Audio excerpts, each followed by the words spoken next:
say that generally we've made very good progress, and we were able to freeze at the point where the red flag was raised. We have frozen the movement of any person, whether Kenyan or foreign, associated with that activity.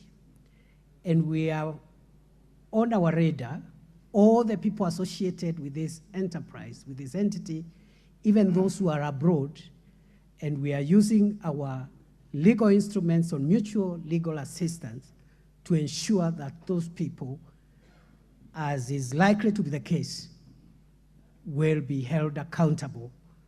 We believe, without preempting the investigations where we are, Mr. Speaker, I would like to inform the House and the country that we believe that crimes have been committed. Crimes against the Data Protection Act, crimes against privacy of the people of Kenya, crimes within the Penal Code, and we will hold those who have committed those crimes accountable, whether they're Kenyans or not. So we have frozen and we have on our radar all the people of interest. Some of them, especially the local ones, have recorded statements. We'll also be requesting the surrender of those who are outside our territory so that they can also record statements. And finally, that we believe that what happened on the e-Citizens platform was an attempt to hack, was not really hacking, but there was a serious attempt to hack into the system. We have taken serious upscaling of the system under the NC4 arrangement, which brings together the Interior Ministry as the coordinating agency, Department of Defense, ICT, and NIS. And I want to assure the people of Kenya, we should not fear technology, but we should be very alert so that technology does not bring our national interest into disarray. So, Honorable Speaker, I think there is no cause of alarm on both issues, the WorldCoin issue, the issue of the attempted hacking into our e-Citizen platform. We are alert and we remain amenable to the input of Parliament so that we can improve our systems and serve our country better. I thank you, Mr. Speaker. Eliud Owalo, you have something to add? Yes, Mr. Speaker, just a few more pertinent issues to clarify to honorable members. Honorable Omboko Milemba alluded to a possible difference in the stance taken by myself and my colleague from the Ministry of Interior. I want to state that at no point in the course of this episode has there been a discordance between the position I took and that of the CS responsible for the functional mandate of Interior and Security. What I did state one morning during a TV interview was that at the point when WorldCoin was being registered, they had met the threshold, the prerequisites necessary for purposes of registration. There's a difference between the bare minimum requirements that you need to possess for purposes of registration and conformity to the attendant rules, regulations, and operational guidelines. Mr. Speaker, mere registration is not a blanket certificate for non-conformity to the operational rules and guidelines. And this is why, on a continuous basis, upon registration, there are mechanisms through which government monitors the conformity or otherwise to the attendant rules and regulations. But I did also state that morning that there were investigations going on. In the course of operationalization, certain issues had emerged. And as government, we were looking at issues pertaining to conformity to the set rules and guidelines. There were issues pertaining to security. There were also issues pertaining to policy, laws, and regulations, which we were attending to as government. And in the course of that very day, government was going to take action. And that is exactly what my colleague, CS Professor Kithure Kindiki, did in conformity to what I had stated earlier on. Two, Mr. Speaker, was the issue of whether or not foreigners could be interested in our data. Granted, data is the new oil, and we cannot block our eyes from the possible interest in our data by foreign entities. But I believe that as we speak, that is subject to the ongoing investigations, and at the tail end of that exercise, we will be able to ascertain the authenticity or otherwise of those fears pertaining to foreign interest in our data. And once that is done, we will make that information available to both Parliament and the larger Kenyan public, Mr. Speaker. As we speak, it is subject to the ongoing investigations. I believe those are the two other issues that, on the issue of innovation and security. Mr. Speaker, innovation is constant in the world of today because we are operating in a dynamic operational environment where technology is the in thing, technology is in the horizon. Kenya as a country cannot be an exception. What we need to do is to ensure that as we innovate, as we embrace technology, we are also simultaneously ensuring that we don't expose the country unwarrantedly to possible cyber attacks. And this is why we are putting in place an elaborate mechanism, risk mitigation framework, to ensure that as we digitalize our records and digitalize our services, we are not exposing ourselves to cyber attacks, but conversely, we are putting in place an elaborate risk mitigation framework. The issue of the composition of the multi-agency team, that team entails membership from various facets of the Kenyan government, Mr. Speaker. That has been answered by Kindiki. Thank you. Dido Raso.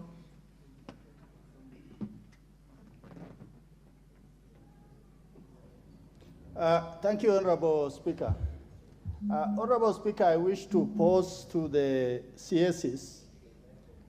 There are almost believed to be over 4 million Kenyans who are trading in Bitcoins.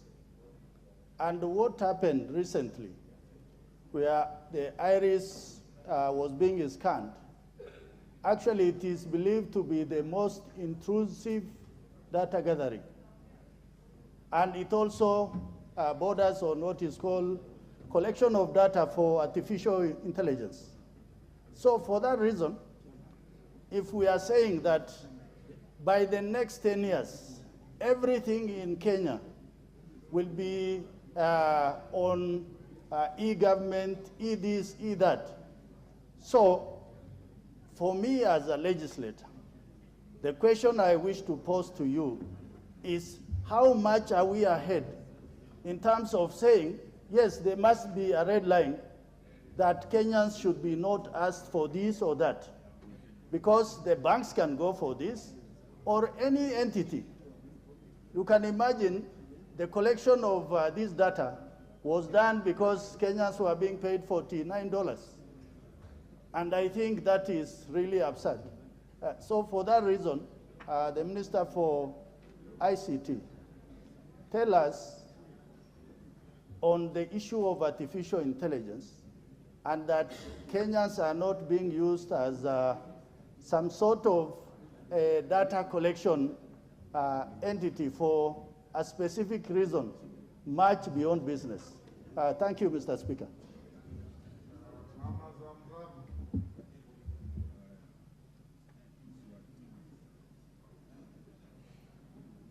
Give Mama Zamzam. Asante sana Mheshimiwa Spika, na swali langu linaenda kwa mawaziri wote wawili. Ilianza kwanza na M-Pesa, watu wakawa wanaingia wanaibia wananchi pesa. Ikaingia kuna mmoja alijilipa pesa kama mbunge wa bunge hili, na ilikuwa kumbe ni story ya Flela Ulela. Mwisho mmenyamaza mpaka imefika kuwa taifa la Kenya tunapoteza takwimu zetu, tunapata watu wameingia kwenye system na Kenya inakuwa kabisa iko blackout. Nataka nimuulize waziri wa usalama.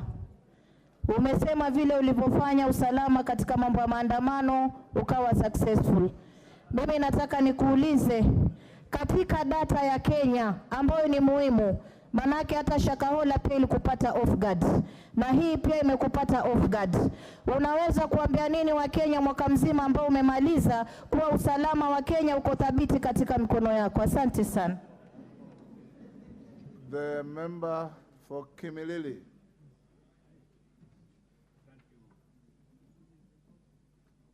Give him a functioning mic.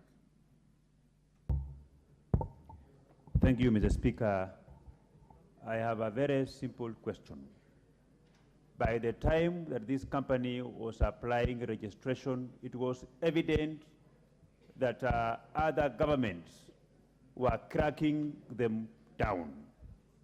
Why did the government of Kenya fail to carry out due diligence before they allowed this company to operate in Kenya? This is very important, Honorable Speaker, because it will therefore mean that tomorrow or the day after, somebody can come here, register a company, even harvest kidneys for Kenyans and leave this country. The second question, Honorable Speaker, is that the two ministers have used the word investigations more than 5 times. I want them to assure this House that the government of Kenya is going to invest in crime prevention so that we don't behave as if we are reactionary to carry out investigations. Maybe these people who came here, the WorldCoin, they have already gotten what they wanted. They have shut down their system and they have left. So the ministers should assure Kenyans that they are going to invest heavily in crime prevention so that we don't hear these things about investigations are going on. The crime has been committed already. I thank you, Honorable Speaker. Makali Mulu. Yeah, thank you, Honorable Speaker. Honorable Speaker, I will ask only 2 questions. Ask one. Okay, let me say this, Honorable Speaker. Yes. The first question, Honorable Speaker, I'm just wondering, and I'm a person who has a finance background, the issue of cryptocurrency and the issue of the eyes, where is the connection? The second question, Honorable Speaker, and allow me to ask this, it's important, Honorable Speaker. The second question, Honorable Speaker, this country, would I be in order to say there is a disconnect between intelligence collection and what the security arms are doing? Because I see us being reactive instead of being proactive. Thank you, Honorable Speaker. Thank you. Member next to Kamket. Member for Kajiado North, yes. Give him the mic.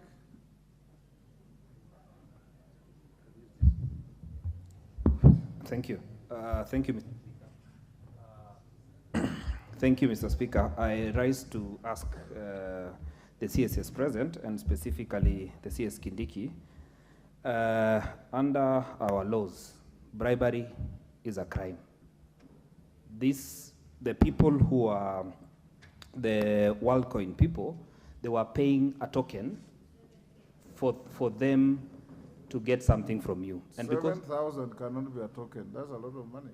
Yes, they were, no, my apologies, Mr. Speaker. They were paying 7,000. That means that is bribery, because they're giving you something for them to get something from you. Out of the charges that you have said they are crimes that have been committed, I would want you to come out clear that you will charge somebody for bribery, because bribery is against the laws of the Republic of Kenya. Number 2, on the information that they picked from people. This House, when we asked this question, we asked ourselves, where did they take it? Where is that information? The statement, Mr. Speaker, did not bring out the issue of where is the information that they had already picked from people. Because even as we talk of the future, what they did on that particular day on the specific individuals. And because I have a lot of confidence with the Honorable Kindiki, I want you to answer me that question, because I know you're very capable, unlike what the Honorable Zamzam wants to intend, that you do not know how to do things. I know you are capable, competent, and the Honorable Kindiki is a straight shooting professor. Thank you very much. Honorable Mawade. Is that Mawade next to, or is it Basil? Mawade. Mawade, go ahead. Thank you, Mr. Speaker.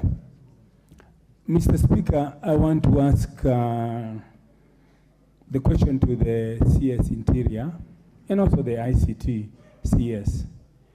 This was a very huge lapse on our security, because if we can allow some strangers to come in and harvest the identification biometrics of Kenyans, what will they be able to do next? The other question is, just a few days earlier, we had seen our systems, our IT systems being hacked. Yes, we may deny, we can use all good English, but our IT system were interrupted by strangers. What measures are we taking to ensure, one, that that doesn't happen again? Two, as far as the Interior CS is concerned, what measures are we taking again as to ensure that the harvesting of people's biodata will not happen again?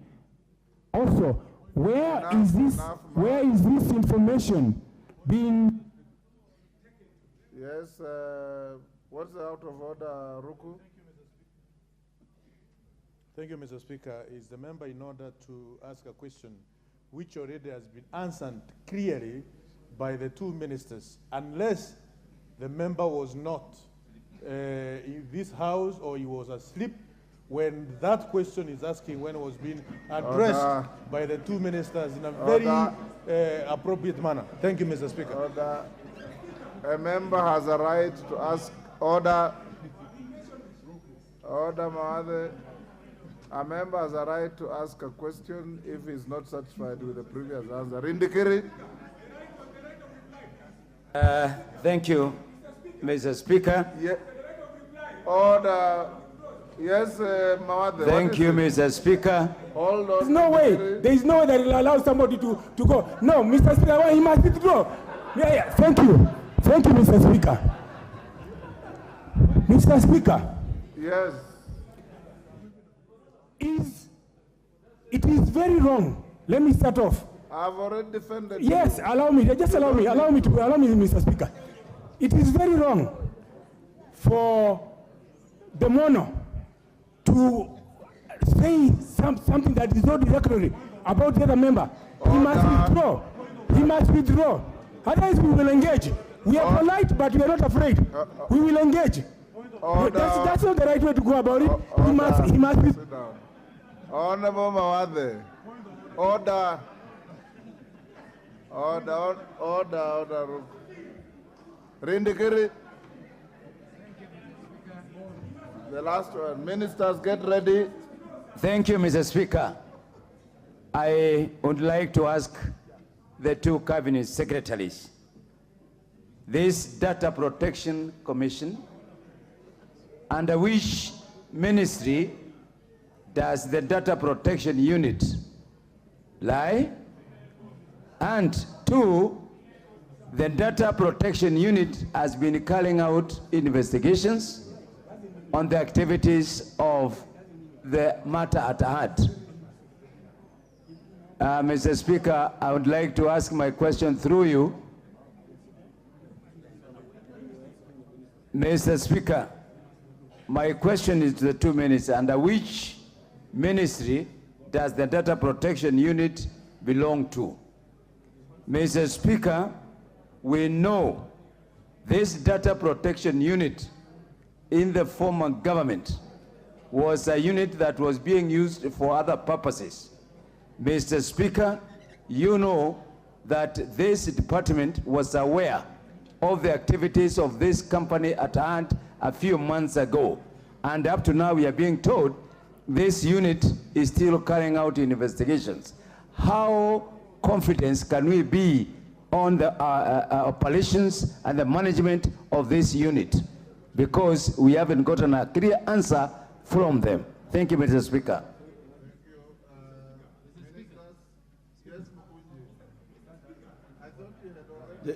Honourable Speaker, there is one question that I asked that have not been answered. And this question is very important because it touches on the matter and the people who are expecting money from this site. Honourable Speaker, the site, the WorldCon site, right now has been pulled down. And this site, Honourable Speaker, is the one that is holding the 7,000 that these people who scanned their irises are expecting that money. Honourable Speaker, I'm asking a simple question. The shutting down of this site, does it relate in any way to the investigation that is ongoing? Or, Honourable Speaker, these people have taken what they wanted and they have ran away? Thank you, Honourable Speaker. Ministers.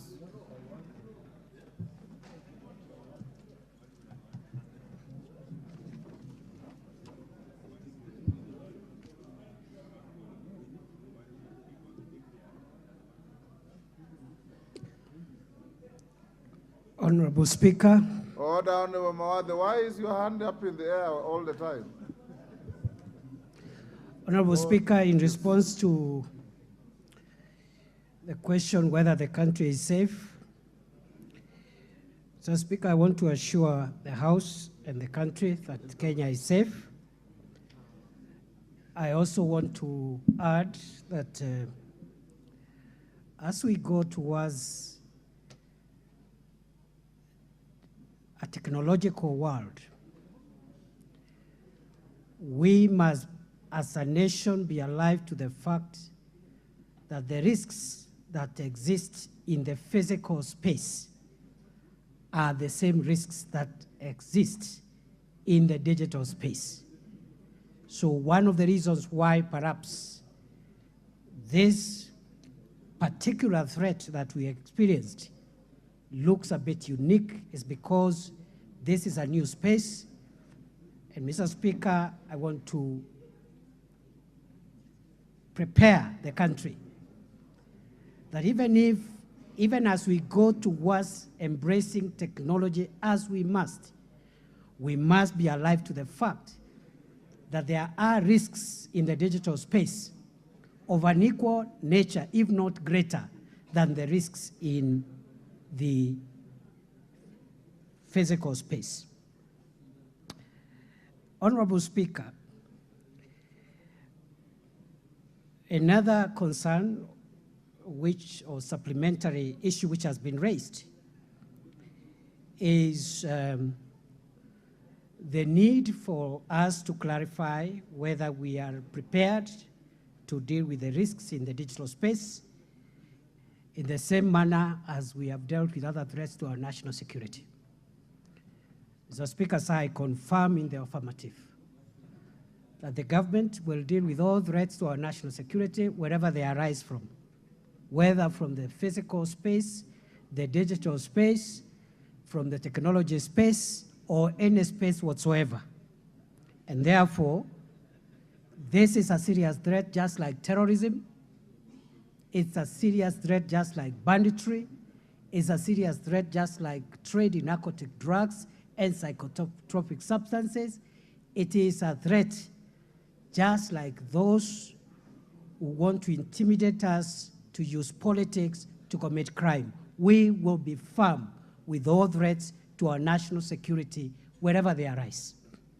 Thirdly, Honorable Speaker, a question has been asked on the money that was promised to the people of Kenya in exchange for their data. Honorable Speaker, I would not like to speak a lot on this area because as I have said, we have made great steps in the investigations, and I don't want to preempt investigations. But allow me, Honorable Speaker, to say that from us as security managers as the Ministry of Interior, what raised the red flag was the monetary inducement. For us, that is one of the earliest indications. And the moment it became apparent that that exercise that started, as I said, it was done for 2 days, and on the third day, we were clear that crimes are being committed from where we sit. So or rather, that inducement for us is an area of concern. The other red flag, other than the area of inducement, is that we suspect, again, that our understanding of the data protection law is that the processors of data must obtain consent.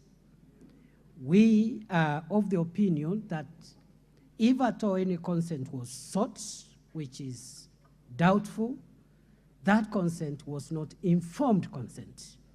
And that's why we believe we will nail down people, we'll pin down people. It's just a matter of time. Honorable Speaker, a question has been asked on whether we are investing in crime prevention, and I want to answer in the affirmative.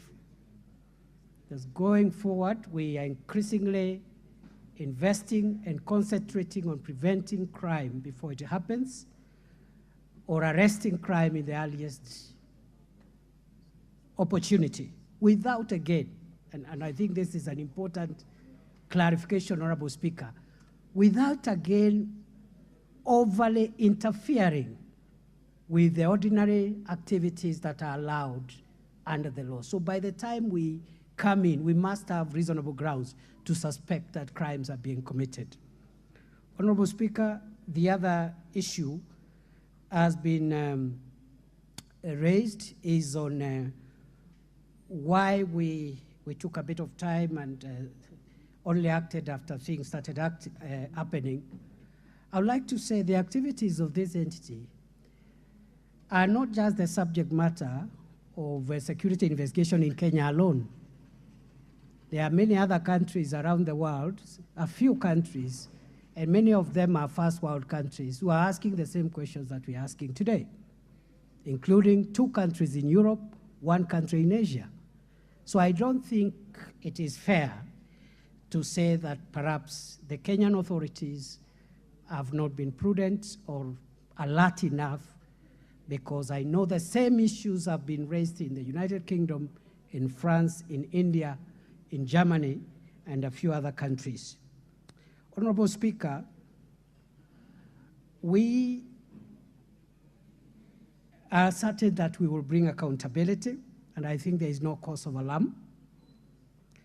In terms of the data which have been harvested so far, Honorable Speaker, we have preservation orders that data should not be processed.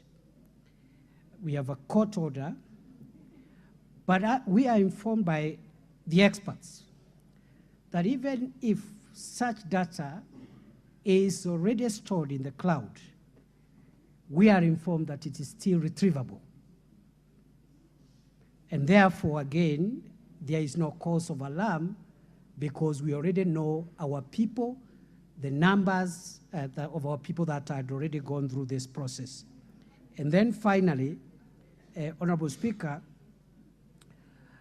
I would like to just assure the people of Kenya that I know we are a very political country, which is a good thing, because democracy is supposed to bring the kind of vibrancy that we see in our space here as a country. But I want to plead with the representatives of the people, the honorable members, that on matters national security, we try and remove our politics and our democratic engagement from that space. That way, we'll be able to preserve the country for ourselves and our children. Thank you.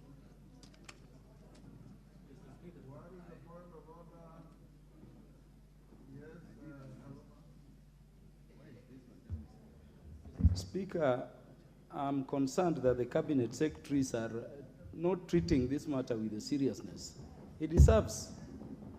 instead of getting responses as representatives of the people, we are getting lectures on things we know and the basis upon which we raised this issue with you. Honorable Speaker, I asked a simple question, whether this company as a foreign company is registered.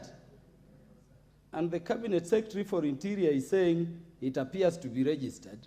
The Cabinet Secretary in charge of ICT is saying it is registered, they are dealing with operational issues. Could we know, because there is a legal consequence to a foreign company doing business in the country if they are not registered, in which case, Honorable Speaker, even before we check what they are doing with the data mined, the foreign agents of the company should be in court, and the fine is prescribed in Section 974. Not lectures on democracy, what people should do. Honorable Kaluma, I thought the minister had earlier said that the WorldCoin Group are not registered in Kenya, but they have local collaborators. Isn't that what you said? Yes. So your pursuit should be, who are the local collaborators? Are they going to be charged with conspiracy to commit crimes and all those other chains of criminal activities? And I think that is up to the minister to answer. Owalo, can we hear from the second minister before, unless it's a serious point of order? Yes, Honorable Thank you, Mr. Speaker. I just arise on a point of order because, you know, the House has allowed the CSs to come and answer matters of concern to Kenyans. But the CS of Interior has just told us that he does not want issues that are political. Now, when members of this House ask questions, they're obviously political because we are representatives of the people. And I think that's what the Honorable Kaluma has alluded to. Instead of giving us a lecture, kindly just respond to our questions because there is no politics other than our representation of the people. Mr. Speaker, kindly guide the minister. Zamzam, are you also on a point of order? Mheshimiwa Spika, mimi swali langu lilikuwa tu dhahiri kuwa Kenya tuko katika hali tata ikiwa anga zetu zitakuwa zimeingiliwa. Na mheshimiwa pale alinikosoa akaweka kama ambayo namdhulumu yule minister, ni yale aliyosema rais wa taifa hili kuwa hawa ministers kuna vitu vingi hawavielewi.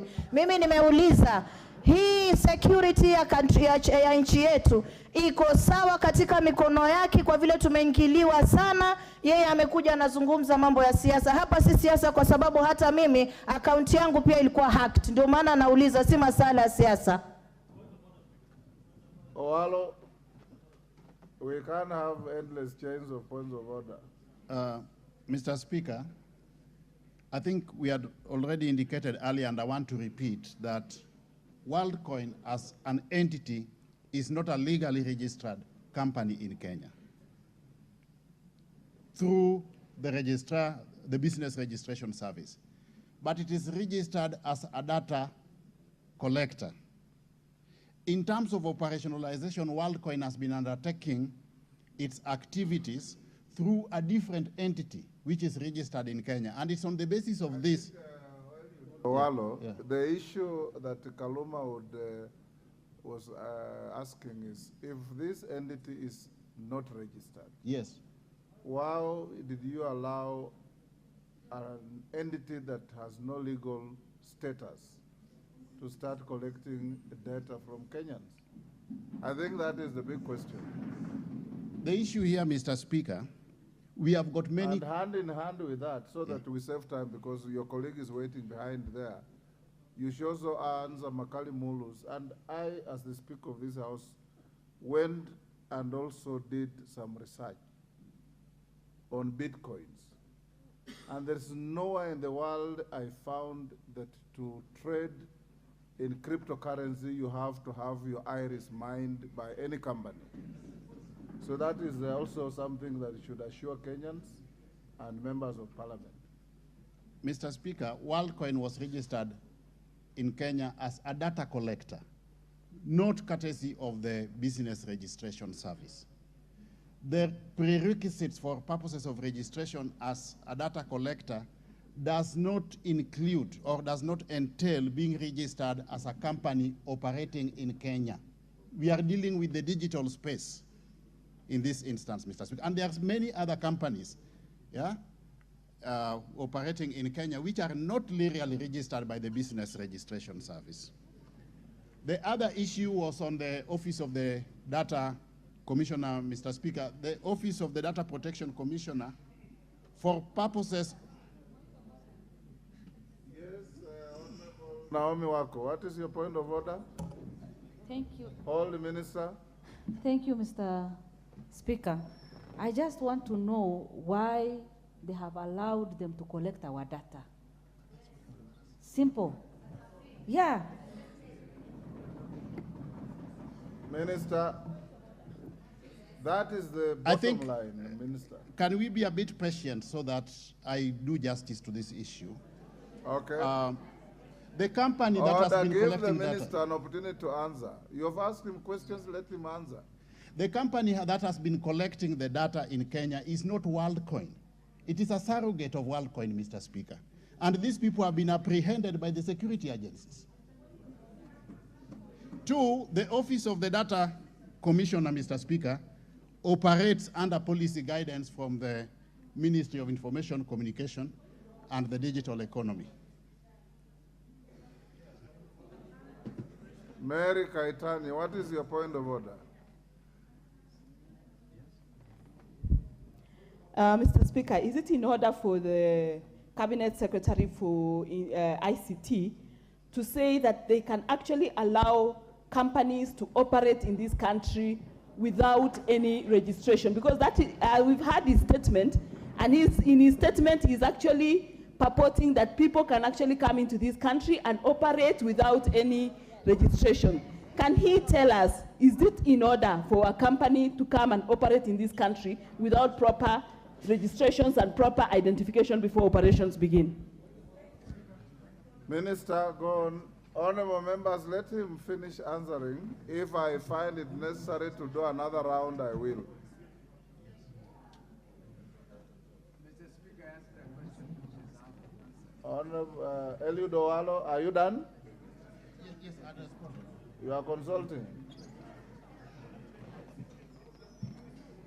Yeah, Honorable Speaker, we were consulting because, to the best of my mind, I am not sure that that obligation is in the current Data Protection Act. And for me, subject to confirmation, I just asked our PS here for ICT to confirm, if that obligation is in the Data Protection Act in terms of procedure for registration. Mr. Speaker, protect me, I finish the answer, and then the member can, yeah. So, Mr. Speaker. Let him finish. Let him finish order. He wanted to answer according to the government, not according to his mind. According to the government. Go on, Kindiki. Mr. Speaker, to the best of my mind, the Data Protection Act does not obligate the registration of data processors to be companies registered under the law of Kenya. And I've said with a caveat, I could be wrong. If it does, then definitely that is an oversight. If it does not, then it means we must amend the law going forward in consonance with the sentiments by the members to make sure that that becomes an accountability, an extra accountability layer for the future. Yes, honorable members, I want to end here.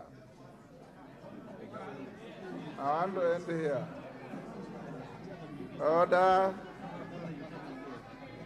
Yes, Kakai Bissau, what is your point of order? Minister, go hold your horses. I've given the floor to Bissau. Thank you, Mr. Speaker, sir.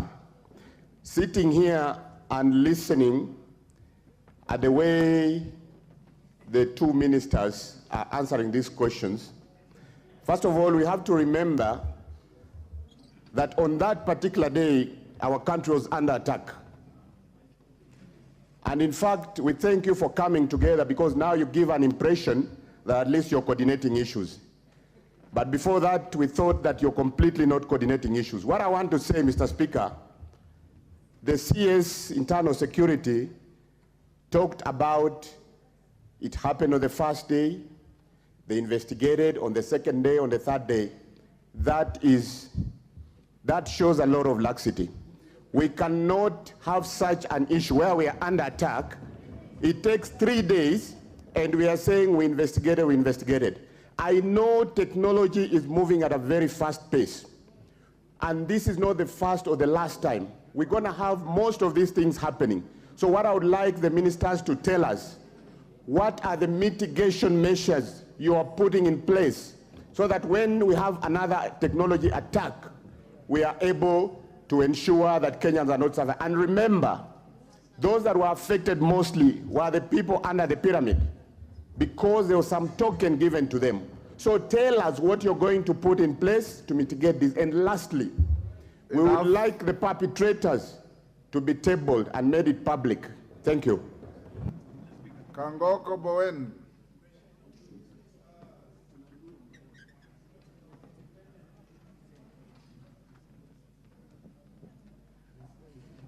Thank you, Mr. Speaker, for giving me this opportunity. Mr. Speaker, the confusion we saw between the two cabinet secretaries, Mr. Speaker, is again has been brought to this House. Mr. Speaker, I would suggest it this way, Honorable Speaker. In fact, the more they explain to us or they answer these questions, the more we are confused. Mr. Speaker, I would suggest if you give them more time, they go and reconcile their thoughts.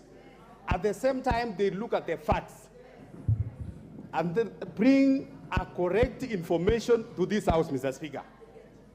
Because from the start of this session, Mr. Speaker, the cabinet secretaries, they have been taking us around. At one point, they are saying the companies are not registered.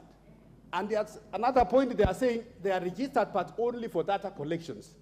Mr. Speaker, we are not going to get correct answers from the cabinet secretaries now. I would ask that, Mr. Speaker, you direct that they go back and they bring us a correct and satisfactory answers. Order, honorable members, for avoidance of doubt, honorable ministers, the Companies Act, Section 974, says as follows. A foreign company shall not carry on business in Kenya unless it's repeated, it is registered under this part or it has applied to be so registered and the application is pending. So what WorldCoin is doing is illegal, even under the Companies Act, but I agree with Kangoko Bowen that ministers, you can see and feel, you can stop disparaging our ministers. You can see and feel the representatives of the people from where they sit. And I think this was captured by Makali Mulu. What has the mining of Kenyans' iris got to do with cryptocurrency? I think that is the issue. And that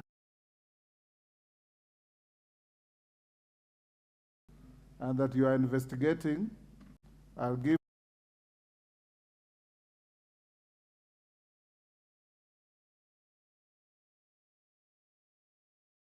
because like the young MP from John Paul, you are from Igembe, has been agitatingly coming to whisper to me that KICC is a government property. Who licensed these people to have long queues of Kenyans on government premises? Those are some of the questions MPs were asking. And I would want to encourage you as our ministers to account to the people of Kenya through their representatives in this House to get out to the bottom of this matter. And I also encourage you, ministers, that your multi-agency investigation team seem to include the Data Protection Commission, which actually gave authority to these people to do what they were doing. So they cannot possibly investigate themselves. And therefore, I would encourage you that for purposes of impartiality and openness, you may have to exclude them from your multi-agency team because you might find them culpable as well. I want us to end here so that we get in the Minister for Defense. Ministers, you are released to go. You will come back next Wednesday. And the next time you come, I encourage you because harmonize your thinking so that when you come, we have at least one of you speaking on behalf of both of you. Professor Kindiki? Sorry, Speaker, to request to speak after you've already given your directive. I wanted to suggest as follows. Yes. This matter is very complex. Yes. As you have already noted about the KICC facility and so on, it involves so many ministries, departments, agencies. Yes. This is my fear, Honorable Speaker, that unless maybe you can accommodate all the agencies here, I would have suggested, because the members have raised very valid issues, and I agree with them, this is a very serious national issue. If there is a way to package the, there is the security aspect, there is the ICT aspect, there is the business registration aspect, there is the so many other things.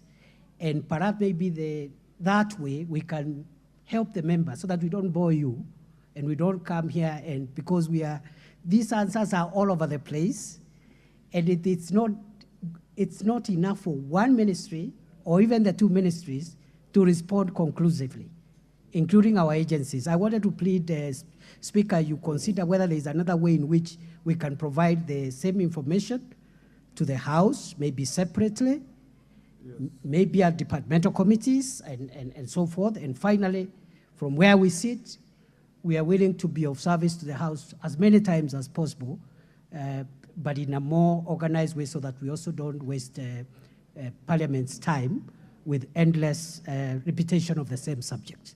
I get your point, Minister. What I'll do, I have enough people to segregate the issues, and I'll give you advice through formal communication. As you leave now, the direction is that you come on Wednesday, but in between, once we are able to segregate the issues to see which ones are security, which ones are ICT, they look intertwined now, and which ones are other departments, we'll be able to guide you accordingly. You have a valid concern. Colin, yes, Shakil, I want to close this. It was very important, sir. Mr. Speaker, sir, I beg your indulgence. The issue of the information that has already been mined, I wanted to ask if the Minister for IT and Internal Security, both of them, can make applications wherever that information has gone, because they have a way to find what information was routed to where, to make an application at the destination of that information for it to be held to our order. I don't know. The Minister already said that they have gone to court. They have orders to preserve the data already mined. That is and that even the data stored in the clouds is retrievable. But that's a court in Kenya, sir. What we will hear later on is the United Kingdom court or the American court, no application was served upon them, and they as such could not retain that information. So I was urging that since we can find out, even our telephone calls, we can know where it's going, the information that has been transmitted already should be now we identify where it is and put an application in the court of that The country. ministers have heard you. Ministers, Thank you, sir. If the agencies will extend extra territorial investigations, so be it. I'm sure you have got collaborative processes with other agencies elsewhere. Can you usher in the Minister for Defense?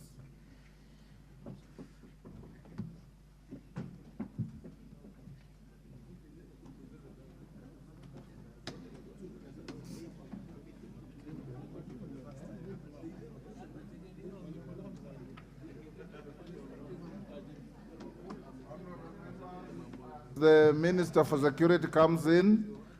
I acknowledge the following schools in the public and speakers gallery: Elangata Enterit Primary School from Narok, South Narok; All Saints Kamoyo Preparatory School from Mosop, Nandi; Kapchoge Primary School from Marakwet East, Elgeyo Marakwet; Sitotwo Primary School from Keio South, Elgeyo Marakwet; Kapkoiga Girls High School from Keses, Uasin Gishu. On my behalf and on your behalf, I welcome the schools to the House of Parliament. Honorable members, the Minister for Defense is now in the House.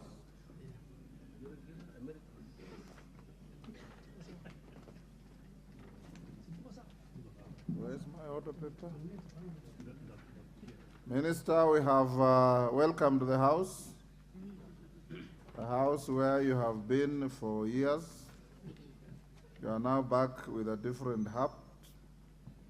You are now here to answer questions. I will start with the question number 008 of 2023. The member for Ugunja, Opio Andai. The chair is aware that Opio Andai is not in the House. Him and his majority counterpart are engaged in discussions elsewhere on for purposes of bringing tranquility in the country. Is there anybody who has been tasked to ask that question on his behalf?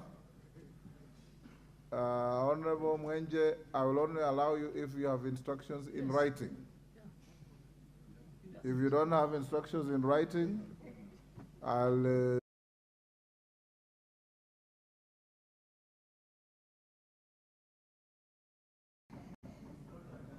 yes. If you have no written instructions, you have no authority to ask the question. The chair must take responsibility that in case anything untoward is said, we hold members responsible, and the member will come back and say you had no authority to ask the question. And you'll have no defense. So we leave it there. The question is not dropped, it's put aside. And in the event Honorable Duale doesn't come to the House so soon, I'll direct him to send a written answer to the Honorable Opio Andai. Honorable Minister, you'll send a written answer to the Honorable Andai. Next question is a question 229 of 2023, member from Mwingi North, Paul Nzengu. Paul Nzengu.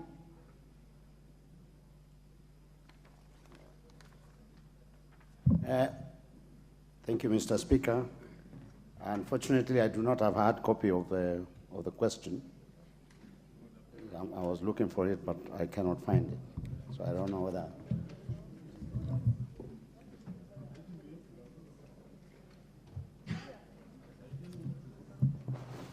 Thank you.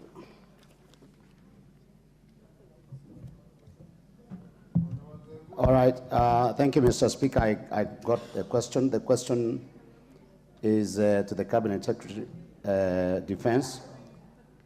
And the question is, outline any peaceful milestone and other achievement attained by sending our Kenya Defense Forces troops to the Democratic Republic of Congo. And number two is explain the exit strategy for our troops from DRC? Thank you, Mr. Speaker. Minister.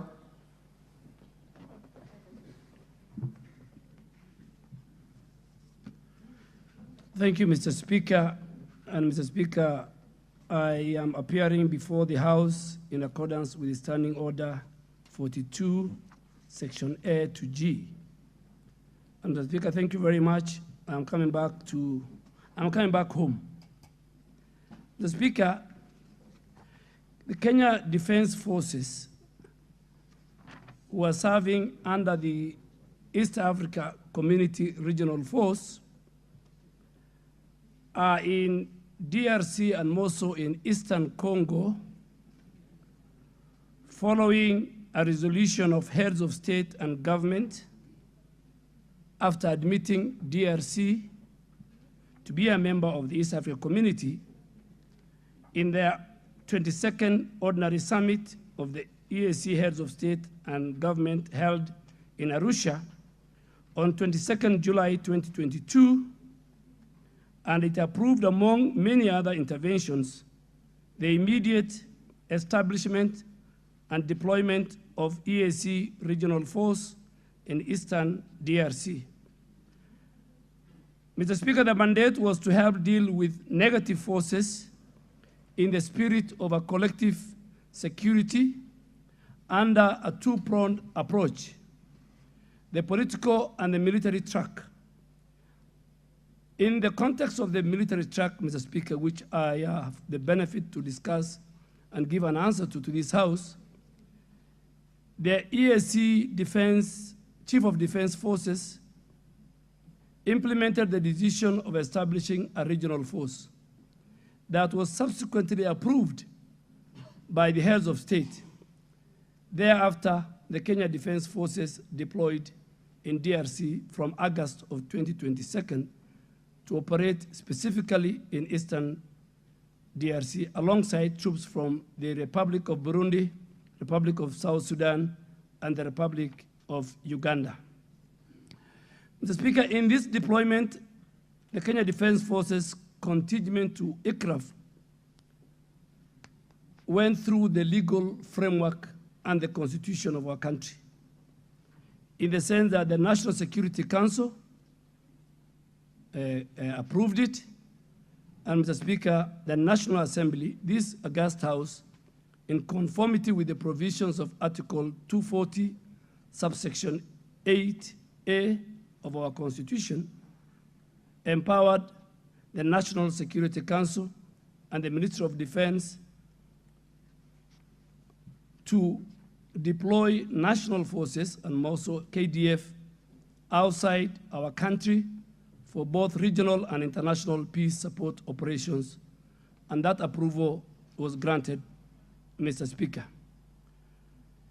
Secondly, Mr. Speaker, the East Africa Community Regional Force, which Kenya Defense Forces is part of, is premised on Chapter 8 of the UN Charter, which encourages regional mechanisms to deal with matters relating to the maintenance of international peace and security before referring the matter to the UN Security Council. Speaker, let me now come to the question. What are the milestones and the achievements of the Kenya Defense Forces who are serving under the East Africa Regional Force? So, Speaker, prior to the KDF deployment in DRC, the M23, which is one of the main armed groups in North Kivu, was at the threshold of capturing a very important city called Goma, which has a strategic location and has a major population center. There were only 7 kilometers to that city.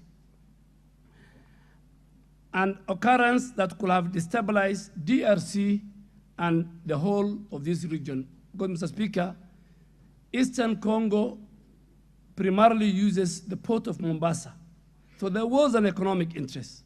There was a regional interest in terms of peace and security. At the same time, Mr. Speaker, before our deployment, the main supply routes were inaccessible due to security. There was a lot of interruption on the food supply and humanitarian operations in that part of DRC. There was huge humanitarian crisis, a lot of IDPs, Mr. Speaker, and this precipitated the consequence of deploying the ICRAF in that area, and these are the achievements that we can today be proud of. Speaker, number one, the M23 armed groups, particularly who were in the area where the Kenya Defense Forces are stationed, withdrew from their previously occupied territories, including safeguarding the areas around Goma, and they withdrew from the areas within the ICRAF joint operation area, which was more so the KDF area, and this relieved the pressure on the government of DRC. Hence, the threat on Goma was saved from the control of M23. This created, Mr. Speaker, an elusive window for the settlement of the security challenges following years of conflict. Two, Mr. Speaker, the ceasefire between M23 and the armed forces of the Democratic Republic of Congo, which was achieved because of the presence of KDF, and Mr. Speaker, let me say it, that the force commander of the East African Community Regional Force is a Kenyan. General Nyaga was there, Major General Nyaga, and today we have Major General Kiugu. This has really allowed the political track to take shape. It facilitated the commencement of the political track, which is spearheaded by the former President of the Republic of Kenya, Honorable Uhuru Kenyatta, as a facilitator.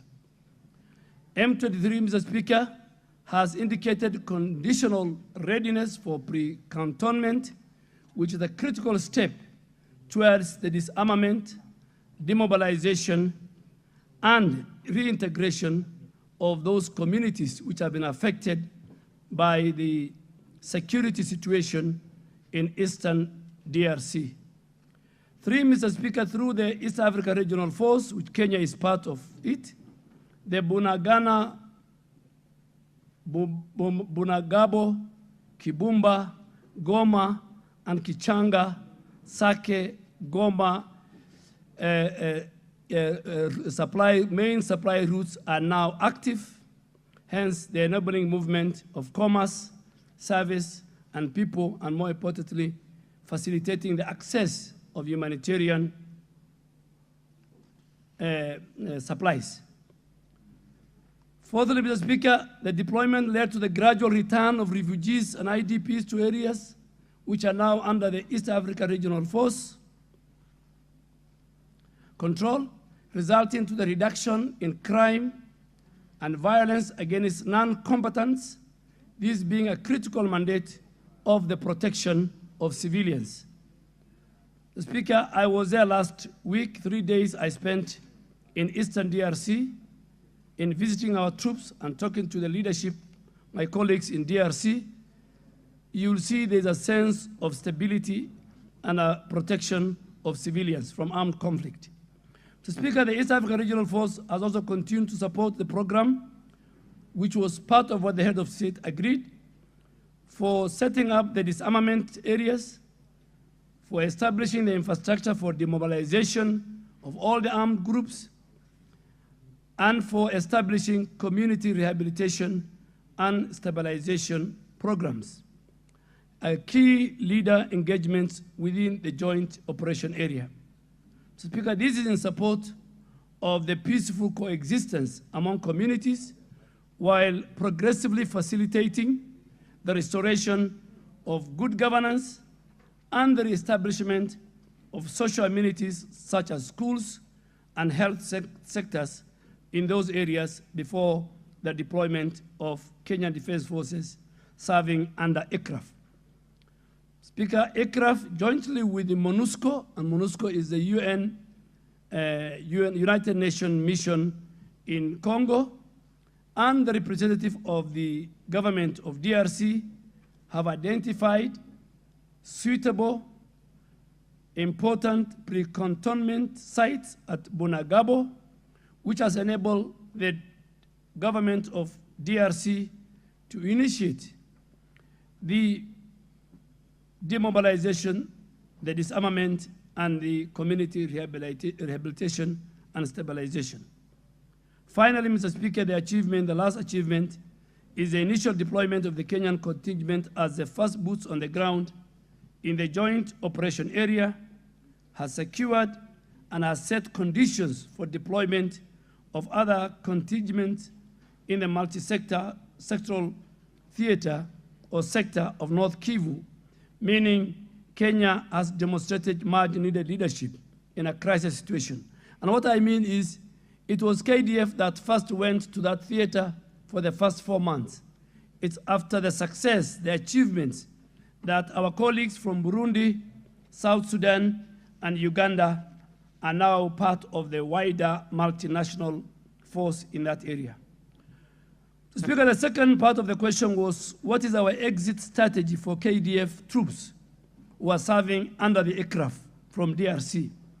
Speaker, the East African Regional Force was first deployed for an initial mandate of 6 months that lapsed on 30th March 2023. And thereafter, under the leadership of the heads of state, it was extended to 8th of September 2023.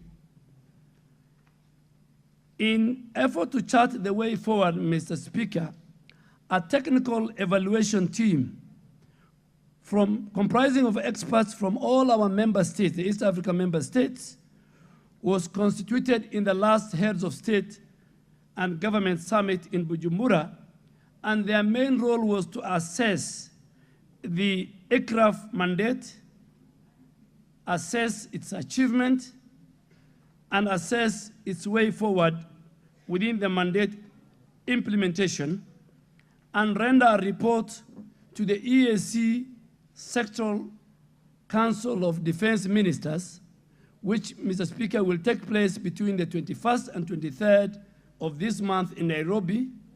And in this regard, Mr. Speaker, based on that report, on the restoration of peace and security in Eastern DRC, will be a desired condition in which will tell us the military success and the eventual exit from the mission.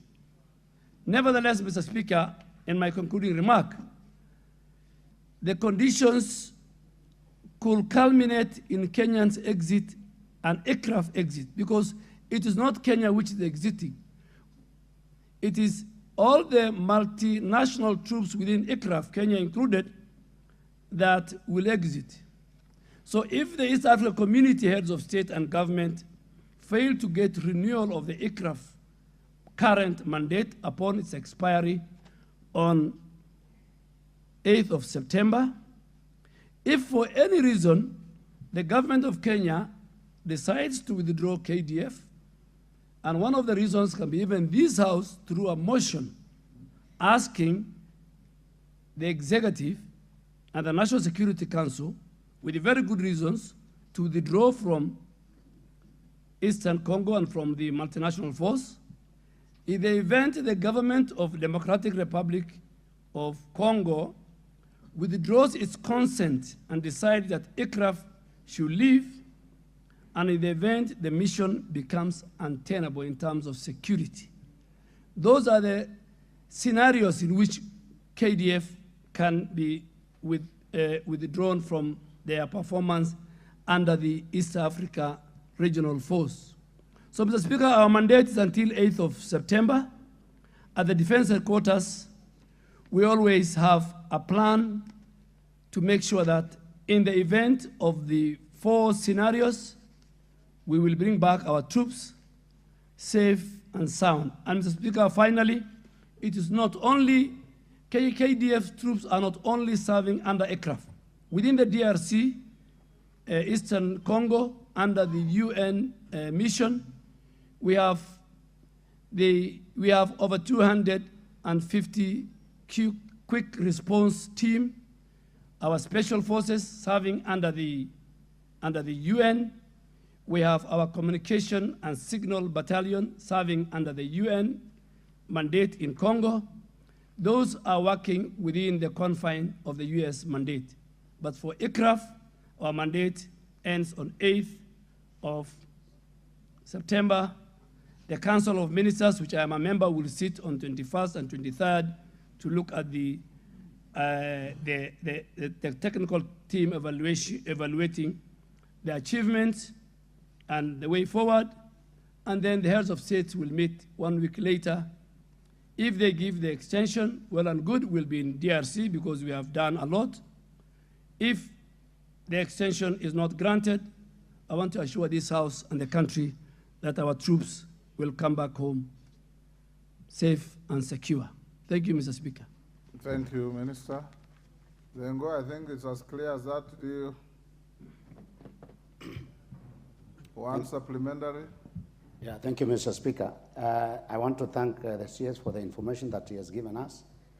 This question came up because there were concerns that since when Kenyan troops went to DRC, the relationship between Kenyans and Congolese people started being wasted, and it is a concern whether this intervention, is it beneficial or not?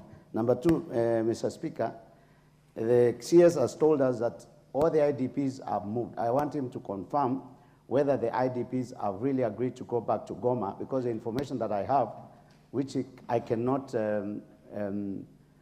prove whether it's true or not, but since he has been there in the last 1 week, can he confirm to the House that indeed, because of Kenyan troops and the ICRAF, that group of East Africa, that really the IDPs have gone back? And thirdly, at what point did... this is important, Mr. Speaker, because there is a time when the Congolese president had to ask for reinforcement from SADC, the Southern African countries, to bring their troops. Did we fail? Did our troops fail? Or what necessitated the reinforcement from southern countries? Thank you. I'll give one joyrider.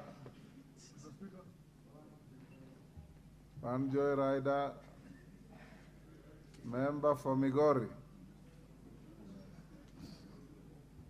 Thank you, Mr. Speaker, for this opportunity. First, I would like to congratulate our Kenyan soldiers who are in DRC. They are trying their best. But I would like to ask the Honorable Minister that since our troops went to DRC, we have seen refugees coming from DRC and flocking into Kenya. I had an opportunity to go to Kitale Showground and meet the refugees from DRC. The purpose of sending our troops was to help DRC get peace in their own country. Are you convinced that our soldiers are doing enough? Because even in the recent days, there was news that there were some places that the rebels attacked, women were raped, children were killed. Places like Rugari, Kitashanga, Mweso, Kiwanja, they were attacked. And the majority who were killed were women and children. Are you convinced that our soldiers are doing enough? Or if not, why don't you look for another way out to help DRC so that they get their peace and stop being refugees in other people's country? Thank you, Honorable Speaker. Thank you. Okay, Ferdinand, you're the second joyrider, second and last.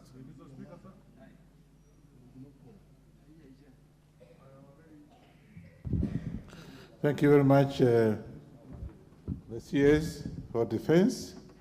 And I think it's just common sense, much as there could be some complaint, but I want to agree with you that the Eastern DRC actually had problems.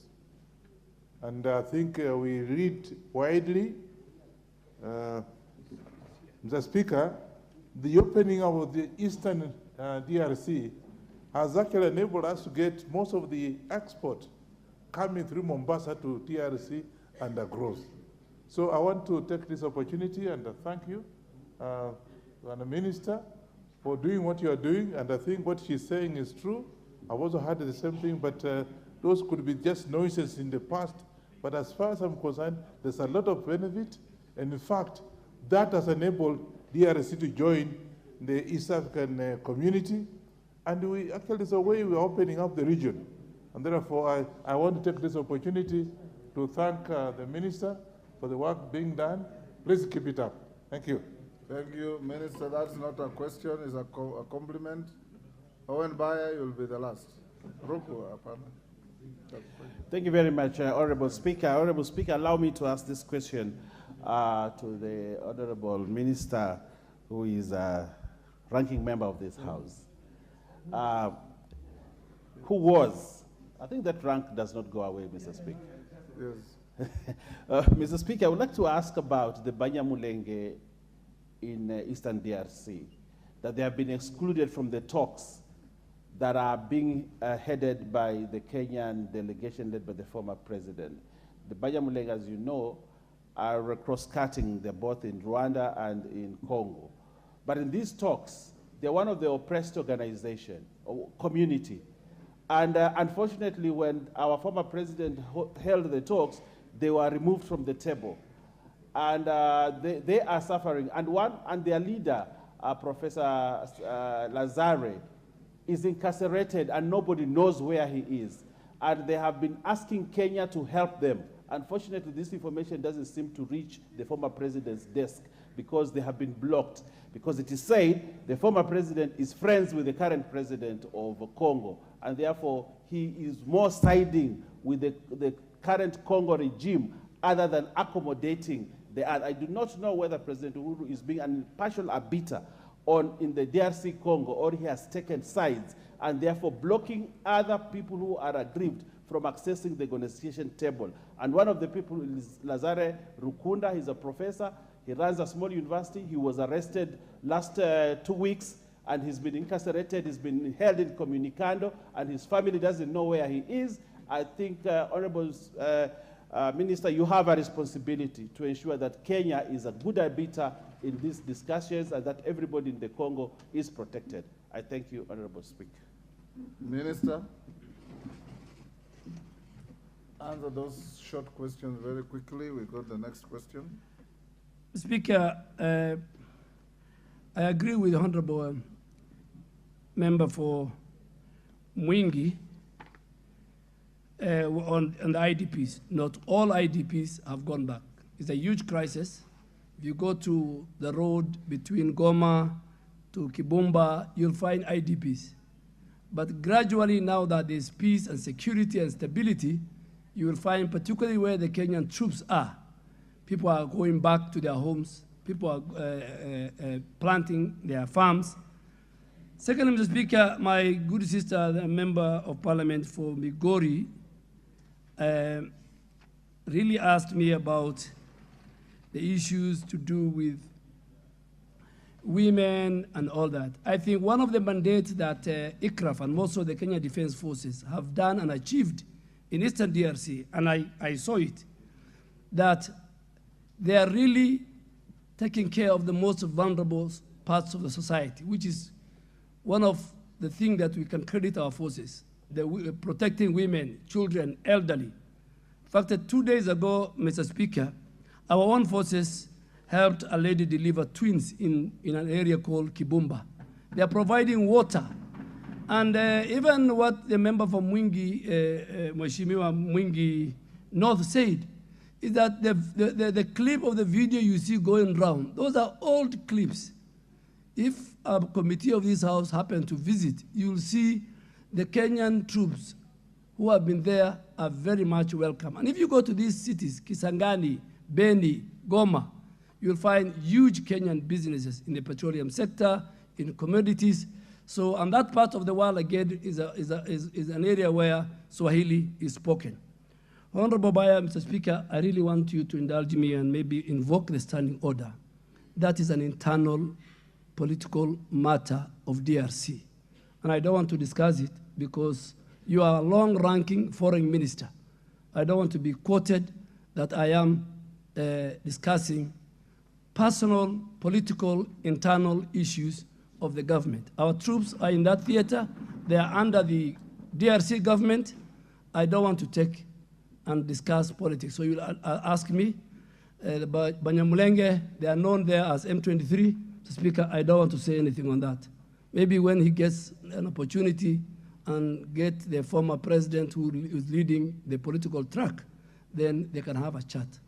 So I can't discuss, Mr. Speaker. You will forgive me. Of course, the one for Honorable Ferdinand, Mr. Speaker, was a comment. But Mr. Speaker, I want to say it off the cuff. Apart from restoring peace and security in DRC, in Somalia, in all our regional, our neighbors, Mr. Speaker, we have an economic interest. That part of DRC is where the port of Mombasa is a key player, where many Kenyans, Equity Bank, Mr. Speaker, is the largest bank in that country. KCB, Mr. Speaker, has bought the biggest local bank there. There are many Kenyans. So apart from making sure a stable, secure DRC, Mr. Speaker, is good for the economy of our country, is good for regional trade, is good for regional integration. Thank you, Mr. Speaker. Member for Ruku, what is it? I want to close this and go to the next question. Mr. Speaker, for any nation which has developed, most of them, about 80% of the developed nation, they have military as part of the economic plan. And it will be important if the minister can stipulate clearly what is the military's, how the government is integrating military into the economic plan so that we can be able to come out of poverty as a nation. It is important when the military is deployed in Congo, in Somalia, and many other countries around Africa, we need, as a nation, to be able to know clearly how does that fit within our economic plan. It is extremely important, Mr. Speaker, and this is something which has been avoided over the years by the Kenyan military. It is important for the Kenyan military to ensure it is playing a critical role in the economic development of this country, not only the security. And this is a matter of history for those who are students of international relations and diplomacy, Mr. Speaker. Thank you. Mchomba, what is it?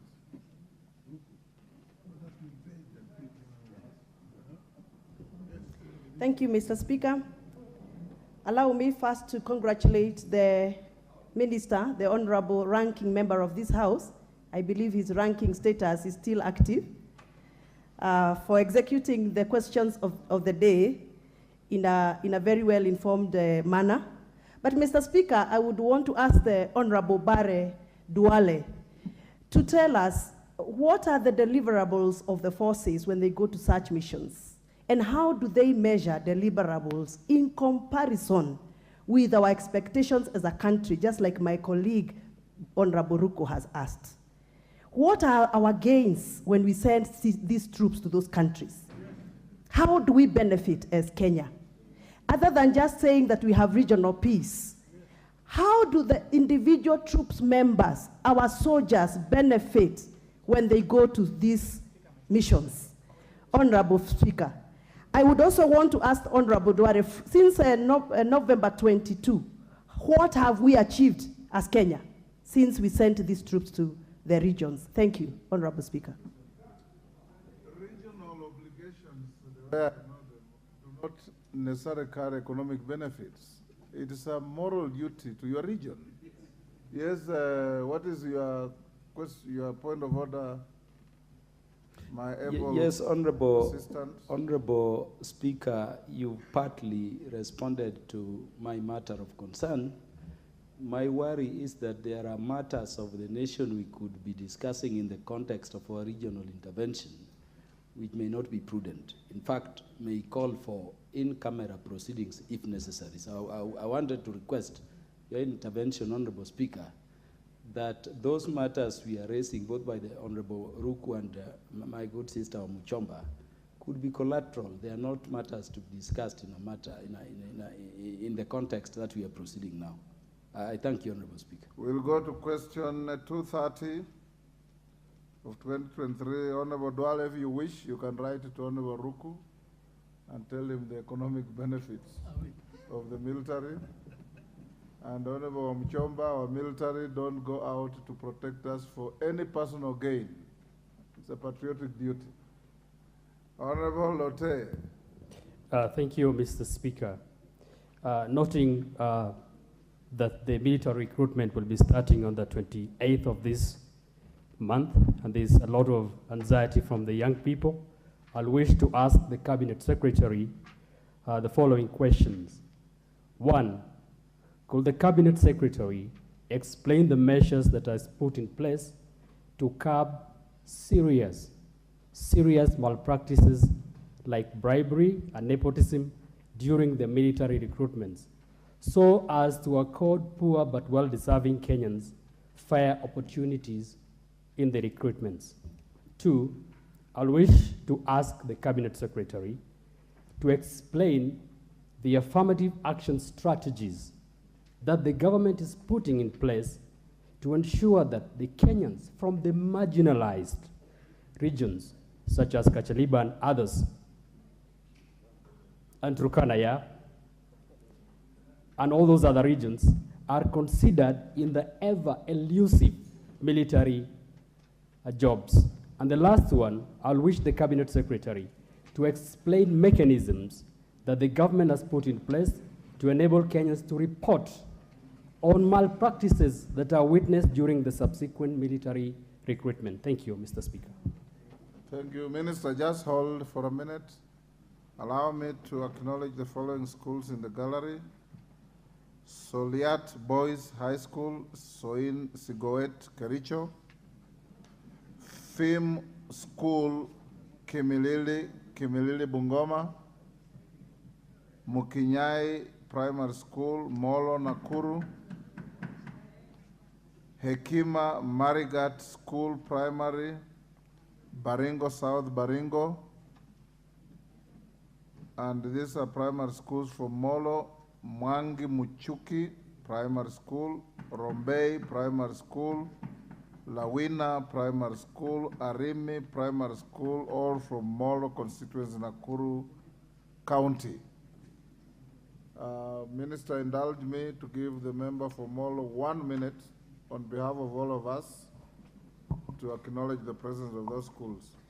Thank you very much, Honorable Speaker. It's indeed is a great privilege. We have 274 pupils from different primary schools in Molo constituency, starting with my own primary school, Mwangi Muchuki Primary School. Honorable Speaker, that's one of the most public school in Molo that was hardly known, that produced the Member of Parliament for Molo constituency and the chair for the Departmental Committee of Finance and National Planning. It is this school that produced the first ever MP to be re-elected since last 30 years, and therefore I'm very privileged to associate with this, my former primary school, Mwangi Muchuki Primary School. It's a great encouragement to the other schools, Mukinyai Primary School, Rombei Primary School, Lawina Primary School, and that's why, Honorable Speaker, every time I get a chance, I invite them to come to Nairobi to observe Parliament proceedings, to see Nairobi. Because, Honorable Speaker, in my vernacular, there is a proverb that says, he who does not travel thinks his mom is the only one who is able to cook. So it is their chance to come and see Nairobi and aspire to also be members of Parliament, to be governors, to be president, to be anything that they dream to be. Because if the son of a single mother from a humble background from Mukinyai who went to public primary school, public secondary school, public university can be where he is now, then not even the sky is a limit. And I thank you, Honorable Speaker, for your indulgence. Well, Minister, congratulations for your journey in life. Minister.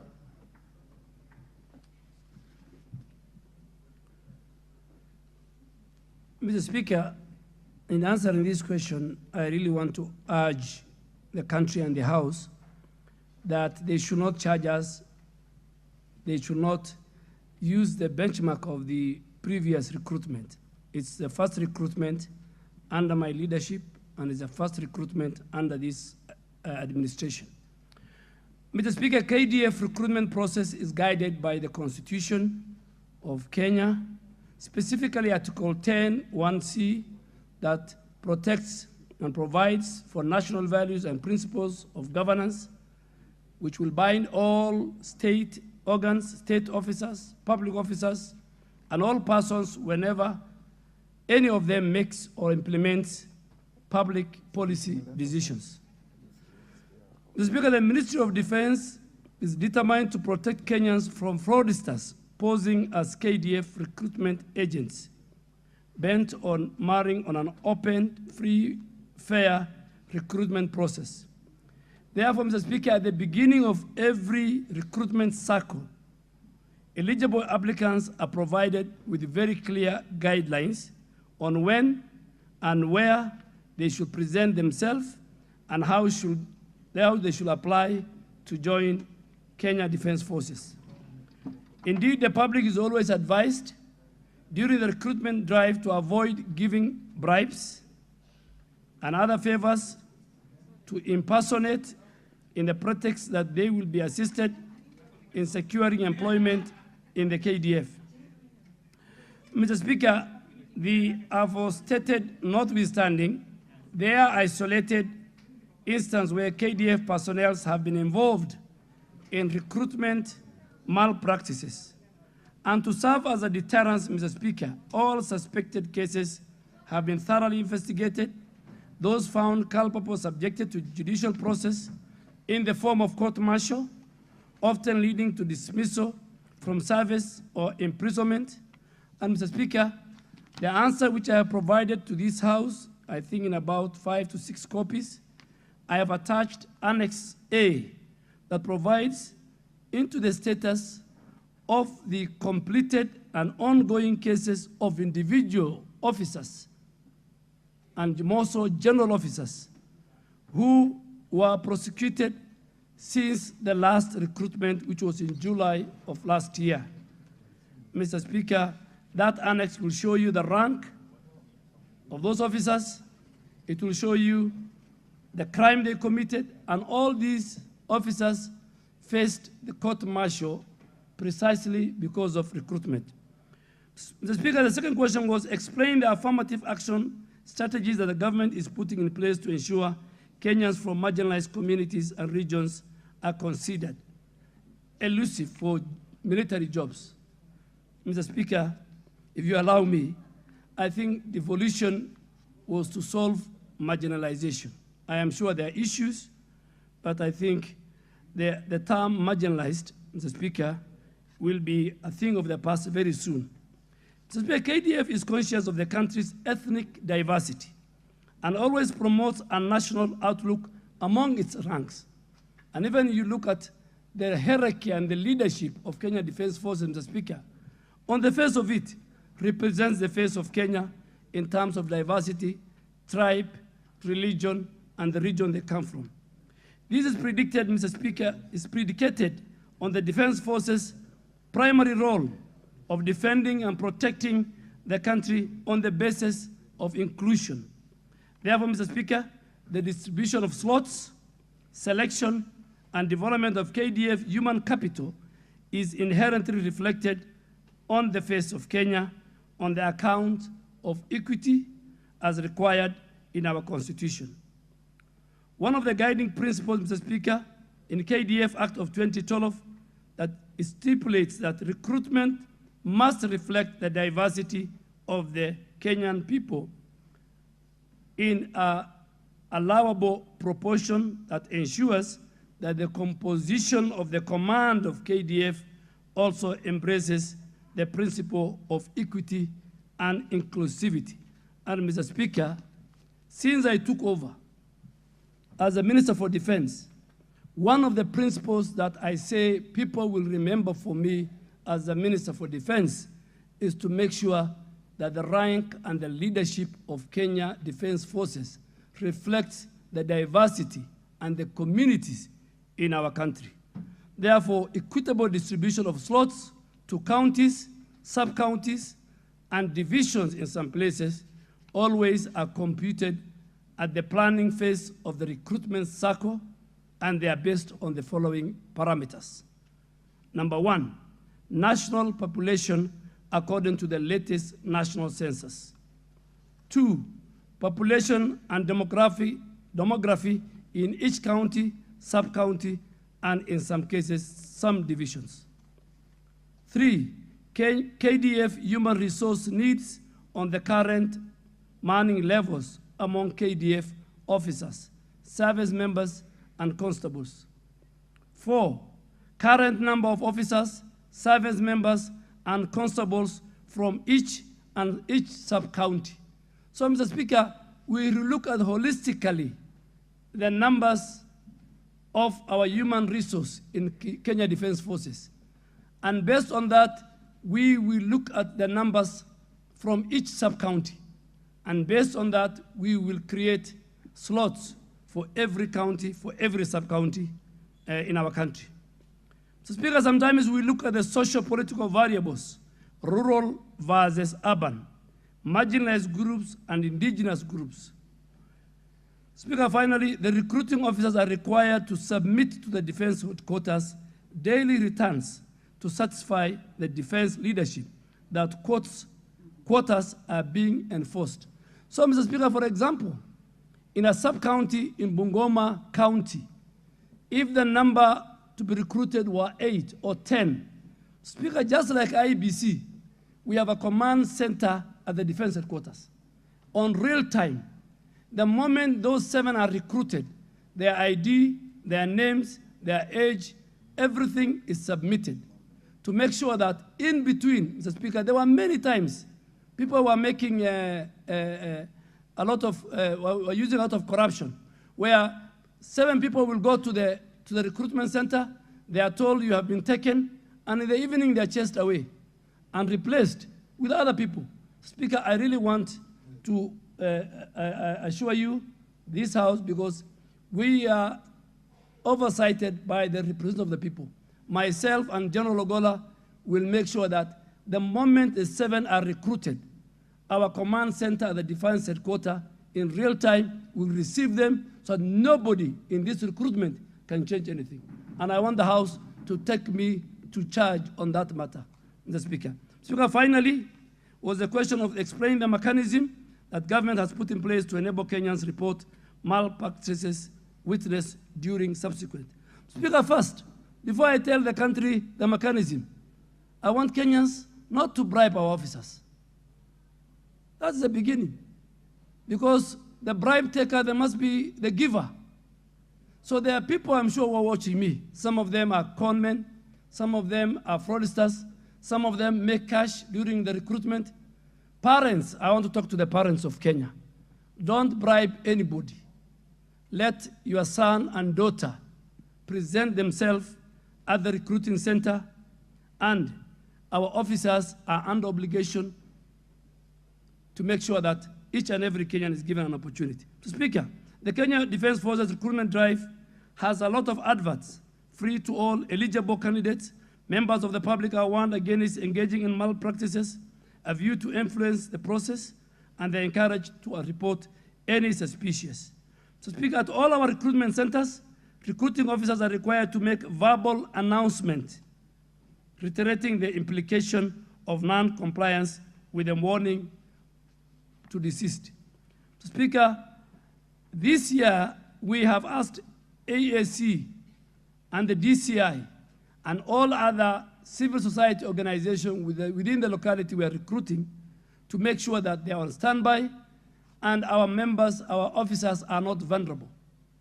We will give a call number where even parents can call and say there was a fraud going on. So, Mr. Speaker, I really want to ask this House that judge us, judge me, Judge General Ogola, and the entire leadership of Kenya Defense Forces on this recruitment. And I'm sure there will be a difference this time around. Lano Siri, Badi Twalib.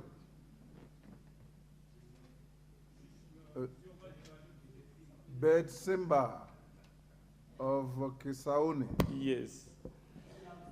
Asante sana, Hold Bed Simba, hold, you're a joyrider. The first bite must go to the member who asked the question to ask a supplemental. I'll come back to you immediately. Thank you, Mr. Speaker. I really want to appreciate the Cabinet Secretary for the exposition of the fact that we want to change the face of the military recruitment, especially the KDF. That is a very good admission and also a very good way forward from the Cabinet Secretary. Mr. Speaker, as we speak today, I think I speak on behalf of many of the parents. And the reason why I raise this question is on the basis that from the villages where I come from, parents are selling land now. And there is a price already for the job. So what the Cabinet Secretary has said is good, but I want it to be put in practice, Mr. Cabinet Secretary, because it is very easy to speak, but the young people that are actually agitated and worried want a voice that comes to you, and that is the voice that Lotte today is giving before you.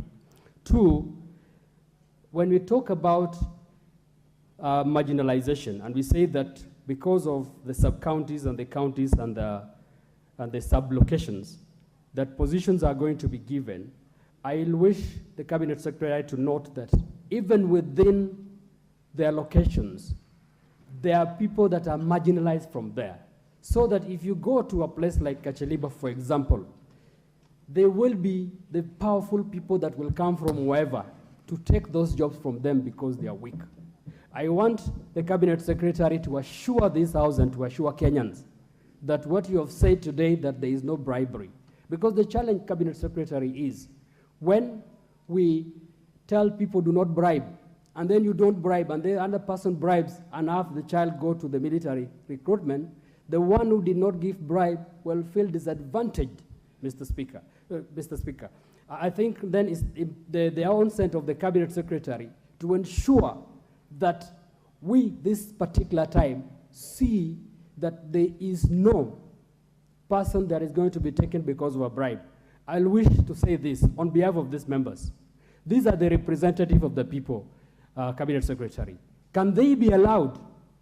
Can they be allowed, just alongside the ESCC and the DCIs, to be within the precinct of the recruitment center, so that they can also be an eye to report to this House should there be malpractices? Thank you. Asante sana Mheshimiwa Spika kunipa nafasi ya kuuliza swali la ziada. Waziri wa Ulinzi, tuna imani na wewe na tuna imani kwamba kutapatikana mabadiliko. Lakini swali langu ni, nimekusikia ukisema kwamba usajili wa wanajeshi uko huru. Lakini kuna Wakenya ambao wanakatazwa kujiunga na jeshi kwa sababu ya kimo chao. Na si wagonjwa, wanavaa viatu, wanavaa masuruale na wana afya, lakini wanakataliwa kwa sababu wanaambiwa ni wafupi. Na hiyo ufupi wao ni kwamba ni Mungu amewaomba hivyo. Kwa nini mnawanyima wasiunge na jeshi? Na hao na imani kama mnaona ni wafupi, hao ndio wanaweza kumfikia adui bila kuonekana. Kama Wachina ni wafupi zaidi na ni wanajeshi, kwa nini tunawanyima wa Kenya wanajisikia kama wao hawawezi kulinda taifa lao? Kwa hivyo Mheshimiwa Waziri, hilo jambo litakamiliwa tuliangalia kwa makini sana na tuseme uhuru kama hao tumeweka nje. Asante sana. Thank you. I intended only one joyrider. Yegon. Okay. Give Yegon. Thank you. Thank you very much, Mr. Speaker, for giving me also this opportunity to contribute. It's not a contribution. No, sorry, to ask the Minister or the Cabinet Secretary about, as late as yesterday, the day before yesterday when I was coming from my constituency, I got some people who came, around 2 of them, and asked me that there is a recruitment of Kenya Defence Forces, which is going on, which has been advised so far. And what happened is that they are asking me, how can you help? They were even coming to ask me for money, saying, give me, let's say, 300,000. I've gotten 100,000. I need another 300,000 so that my person can be employed. What I want to ask the Minister is, what measures have you taken to make sure that these people have not been exploited? Because many people have been extorted money and they are not getting those jobs. Thank you, Mr. Speaker. Elisha, although he had actually dealt with your question. Elisha? Patia Elisha, you are giving to the wrong address. There you are. Thank you, Mr. Speaker, sir. I want to congratulate the CS for the statement. And looking at his history of competence, I'm confident that this recruitment will be fair. On behalf of the people of Game, what I'm asking, the list of recruitment centers, Game has 2 sub-counties. They've only highlighted Game Yala. I request that Game Wagai equally be highlighted as a recruitment center. And finally, for a long time, the people of Game, very minimal numbers were taken. But as years, I hope that this time, look at the history, you can compensate the people of Game and the numbers. And even if the soldiers, your recruiting officers who will be in Game, looking at the competence of those they are going to recruit, I hope that you can negate the appearance of the teeth, because that necessarily does not help carrying a weapon. Thank you, but yes, and the Speaker, Mr. Speaker, sir. CNN. Thank you, Speaker, for giving me this opportunity. Speaker, I just want to ask our Honorable CS, a ranking member we have served together. In the recent past, Mwingi West, during the recruitment of cadet officers, we have not had even an opportunity to have one representative in the military. What is the CS doing this time around to ensure we are included in this recruitment this year? Thank you. Cadet officer. McClap. Thank you, Mr. Speaker. I am one person who has always believed one Aden Bare Duale for high competence of doing his job. And this being our first recruitment as Kenya Kwanza government, I want to ask the minister to really be very vigilant. You need to do work on cyber crime. So Speaker, I want to report to this House that someone hacked my Facebook account, my photograph. Yeah, Mr. Speaker, it's very important. Go and report to the police. Ask I have already reported, Mr. Speaker. Yes. And it is very important for members to know there are people who are calling people using very important situations. So my question is, in Baringo North, we have 5 divisions. Mr. Speaker, for a long time, when it comes to recruitment, 1 division is not being counted. It is being included as Kabartonjo, and yet we have Saimo Soi division, fully with a DO, and when it comes to recruitment, for the last very many years, Mr. Speaker, that division called Saimo Soi bordering like Baringo has not had an opportunity to get even a single person to be recruited into the military.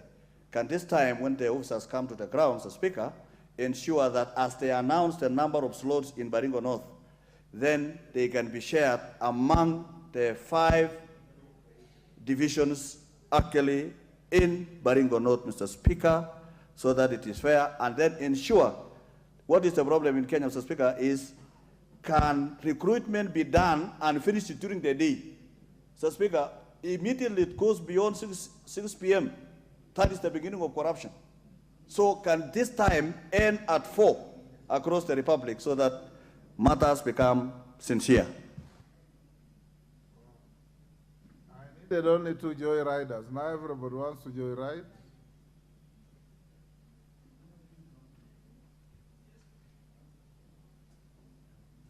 Yes. Oh? Kirima, I'm not giving you. You are soliciting. Okay. Is that Kagombe?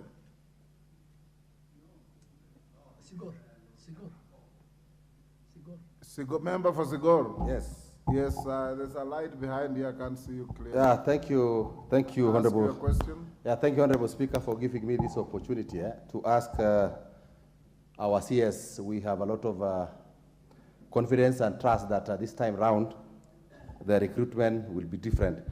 Now, I want to ask if, for example, Pokot Central, which is Igor constituency, has been given, let's say, 5 slots. Can it further be taken down to wards, so that now there is fairness in the distribution of the recruitment, so that now the 5 slots do not go to one region. And then maybe now also reinforce the fact that let us assist the minister or the CS in ensuring that people don't give bribes. Thank you very much. Okay, Kirima. Minister, not all those. Are small, short questions. You can answer. Thank you, Honorable Speaker, sir. My good question is to the minister. Minister, you are very much aware that in Central Imenti constituency, it has been proposed and it has gone through public participation that there will be 3 sub-counties. He meant Abu-Dhabi West, Abu-Dhabi Central, and Abu-Dhabi East. And it's only one sub-county, that is Abu-Dhabi Central, which has been declared as an recruitment center. Is it possible to have the other 2 recruitment centers, Abu-Dhabi West and Abu-Dhabi East? Is it possible? Of which I believe with your intervention is going to be possible. Thank you, sir. Saidi Poster.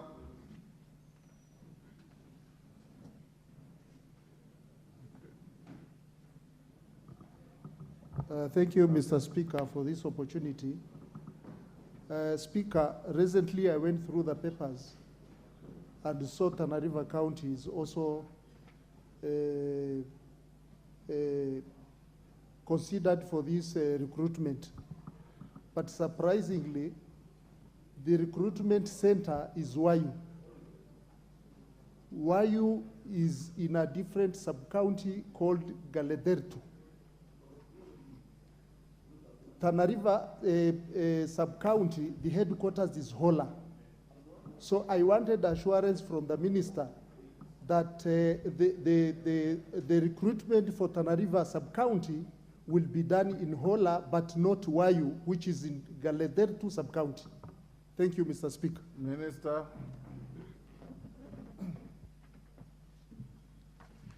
Minister, hold. I take 2 quick short ones. Okay, Martin Wanyonyi. Thank you, Mr. Speaker. My question is just simple to the minister. Mr. Speaker, last recruitment in July, we saw recruitment centers that have been gazetted being changed around 12 a.m. in the midnight. So can really minister assure the House that the recruitment centers that have been gazetted will not be changed at the detriment of many of the youths who want to participate in this process? Finally, Mr. Speaker, the newly gazetted administrative units, this process is still relying on the old administrative units. Can the minister collect this process with the current gazetted and operationalized administrative units, Mr. Speaker? Thank you. Minister, wacha ajibu hiyo kwanza.